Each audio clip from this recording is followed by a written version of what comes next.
Hello! Welcome to my channel again. Og sa akong mga new supporters, new subscribers, welcome and thank you. Did you try to make fresh mint leaves for tea? If not, if you wanna try it, watch this video. Because I will share you guys on how to make fresh mint leaves for tea. So first, ako din na siyang gi-harvest ang amo ang mints. Last year wala na ko ni siya gikuhaan, so mao na ni siya ang resulta.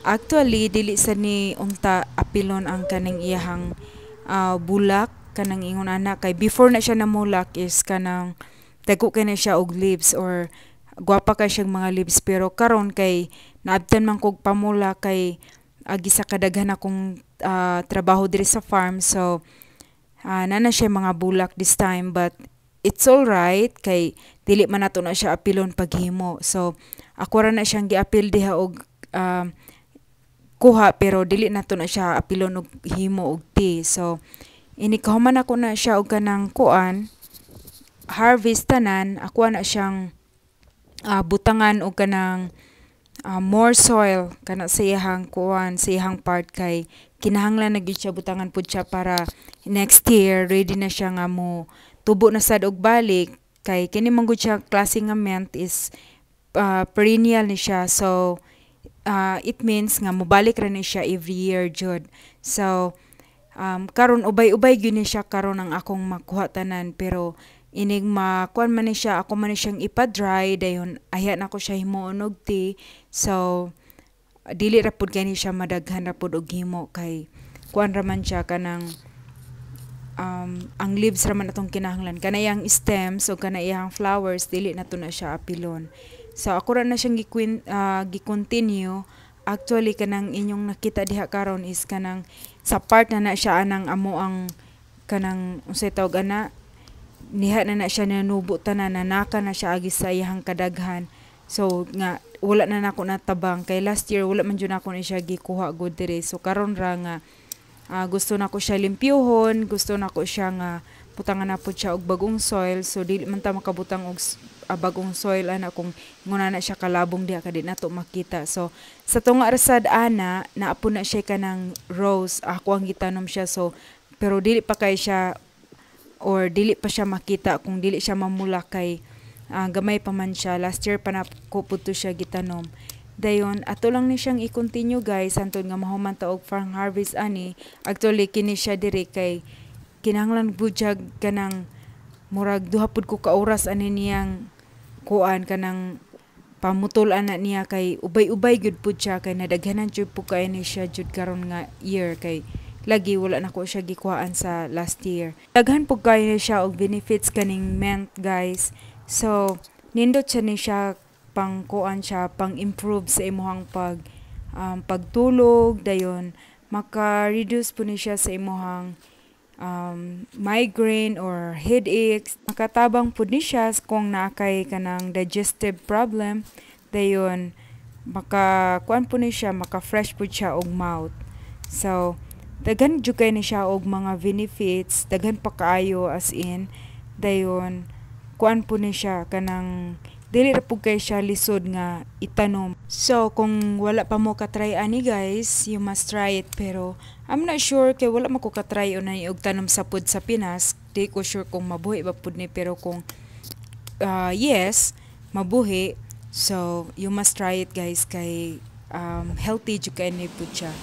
Unya karon na human naman ta sa pagkating, ako na din na siyang gilimpyuhan, dayon ako na siyang i-separate nga kanang igo nga isa ka pungpungan, then ako na siyang ihikot, dayon ato din na siyang ibutang dito sa sampayan sa mga sanina. I mean mao ni ang akong idea sad, pero ang uban ani kay ilahang ibutang sa kabitong dulom nga part sa tuang balay nga ulay init, ulay sinag kanang sa adlaw, dayon hulaton siya mga 3 days. Pero kani ako kay ganahan ko nga ikuan siya, isampay sa gawas nga hantod siya mauga sa init or hantod siya nga mga madry gyud siya kaayo. Dayon after madry na kay siya, ato din siyang limpyuhon, kuhaon lang na iyang mga dahon, ulay labot ng iyahang stem o kana iyahang flowers dayon ayha siya nako i-grinder.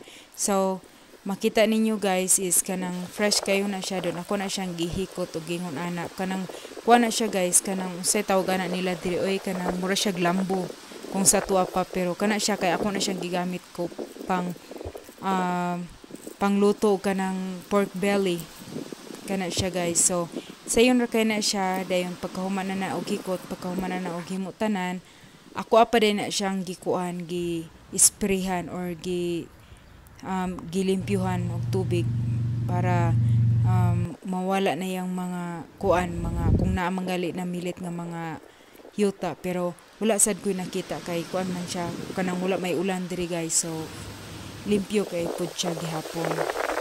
Ubay-ubay gud pud ni ako ang mga nakuha karon nga adlaw kay kuan kanang ubay-ubay man gud puto ako ang tanom. So hopefully next year dili ra pud kay siya ingon adto kadaghan gud kay og kanang magpermi og ingon adto kadaghan is dili gyud pud nako dagway makaya nga every year ko maghimo og daghan kaayo.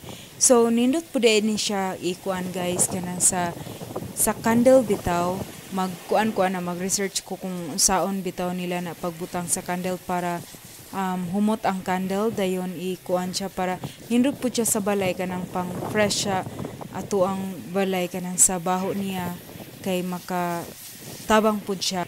So we'll see pag nato og dry ani kung unsa atong mahimo kay dili man pud ata tatanan nga ganahan taw kanang iyang baho ani, pero ako is ganahan kay ko sa iyang baho. So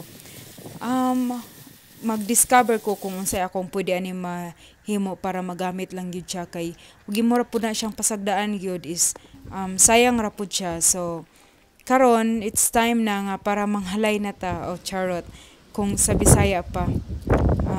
Ato na siyang ibutang sa sampayan diha nga hantod siya nga mauga. So hopefully kay murag nindot man sad ang kanang kuan karon ang panahon init dayon, hopefully mauga ni siya karon nga day. Pero og dili gani pwede po na siya nga ugma pa nako siya kuhaon or sa next day pwede man ni siya i-dry og up to 3 days hantod jud siya nga mga dry jud siya tanan. So unta mauga na ni siya dayon kay para masugdan na dayon nato kung unsay atong pwede magamit ani niya. Unya ako ra na siyang gi-continue na guys kay kana sila kay murag mga mapulo man pud ata na siya kabugkos. So ubay-ubay gud pud siya. So kinahanglan po nako siya nga isampay pud siya karon tanan para madungan siya og kauga kay para ini kauga niya tanan madungan po nako siya og blender kay kini siya kuti pud kay ni siya kay ini kauga niya kuti kay ni siya ini kuhaon sa kuan kanang sa iyang mga leaves kay syempre gagmay kayo ang leaves ani niya uga kay siya. So kinakutihan po ni siya nga trabaho ini kahuman dayon. So mao nang gusto nako nga mauga siya tanan aron madungan ako siya og trabaho kay ako ra ba kay iniguans nga makapahuway ko dun din ako na dayon makuan kay dugay kay nako mahuman, dugay na kay nako mabalikan dayon ang sunod nga batch. So ako jung i-make sure nga ini kuan niya ini kanang ini sugod na kong trabaho ani is mahuman gid siya nako dayon. Nya kana siya guys, makita niyo nga ang uban na niya kanang sa babaw bitaw niya kay murag medyo nakuha na siya na uga na siya kay ako manguna siyang gibilin ra pud diri sa gawas sa wala pa nako siya gisampay kay na ako gi trabaho lain. So mao nga medyo uga na pud siya tanan. So mao na ni siya guys, nauga na siya tanan. Then karon ato na siyang hagpaton, ibutang na nako na siya diha sa kanang para sa blender. Kana siya actually pang smoothie na siya nga blender. So mao ra pud ang akong idea nga unsaon ako siya or kana akong gamiton. So ang uban ani nakita nako is nagamit sila katong regular jud nga blender kay kuan siya kanang okay pud siya din, pero kini pud akong ganahan. So ako na siyang gihagpat diha. So nakakuha na tag isa ka blenderan don, daghan pa kay ito nga next batch. So that's all for today guys. Thank you for watching. See you in my next vlog.